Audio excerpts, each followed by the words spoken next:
Le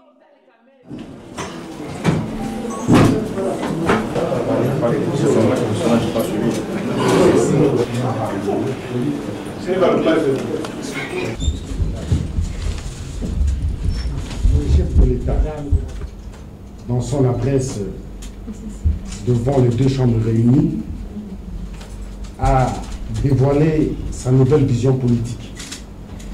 C'est dans ce cadre que le Front pour le respect de la Constitution voudrait bien nous entretenir l'État sur l'état de la nation. Le Front pour le respect de la Constitution a suivi avec stupéfaction l'adresse du chef de l'État devant les deux chambres du Parlement réunies en congrès. L'autosatisfaction affichée par le président de la République en matière sociale, économique, culturelle, sécuritaire et politique contraste avec le vécu quotidien de la population. Cet état des choses est bien décrit par le dernier rapport du PNUD qui classe la RDC parmi les pays les plus pauvres de la planète. Notre pays occupe également les premières places des pays les plus corrompus du monde.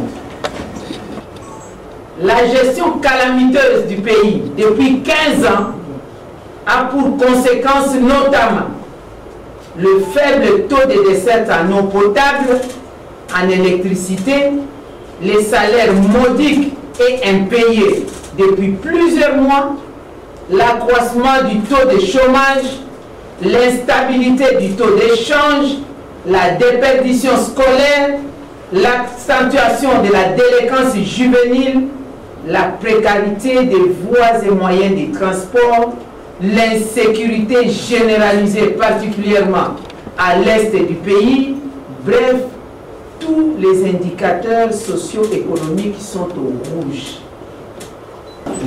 Lorsque le président de la République affirme que la Constitution est respectée et sera respectée dans toutes ses dispositions, le Front pour le respect de la Constitution lui rappelle son silence complice face aux nombreuses violations de la loi fondamentale, notamment l'instauration d'une rétrocession des ressources des provinces en lieu et place de la retenue à la source en violation de l'article 175.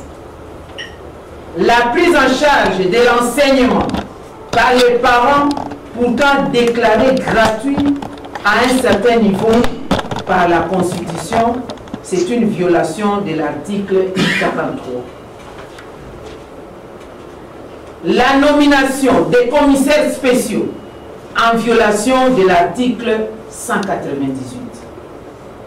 La non-convocation du scrutin pour l'élection du président de la République 90 jours avant la fin du mandat du président en exercice en violation de l'article 73.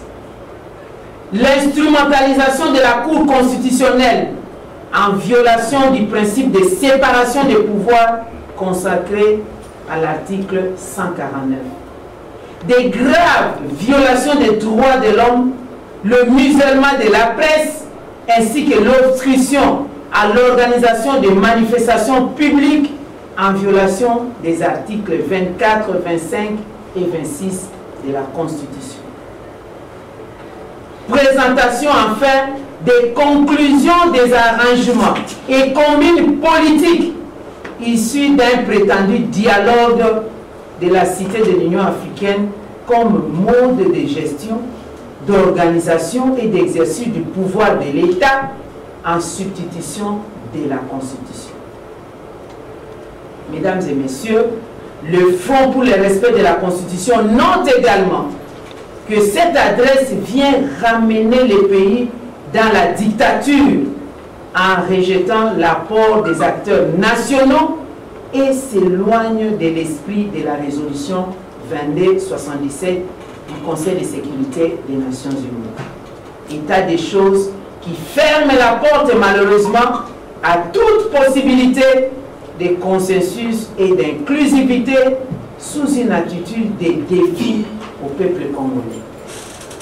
Au nom de la démocratie constitutionnelle, dixit le chef de l'État, le Front pour le respect de la Constitution invite le président de la République sortant à respecter son serment, à se soumettre aux prescrits de la Constitution en quittant le palais de la Nation au terme de son second et dernier mandat, le 19 décembre 2016. Il en sortira grand. Il aura ainsi démontré au peuple congolais qu'il est soucieux de la paix et de la stabilité de notre pays. Car un seul homme ne peut pas prendre tout un pays en otage. Que Dieu bénisse le peuple congolais. Je vous remercie.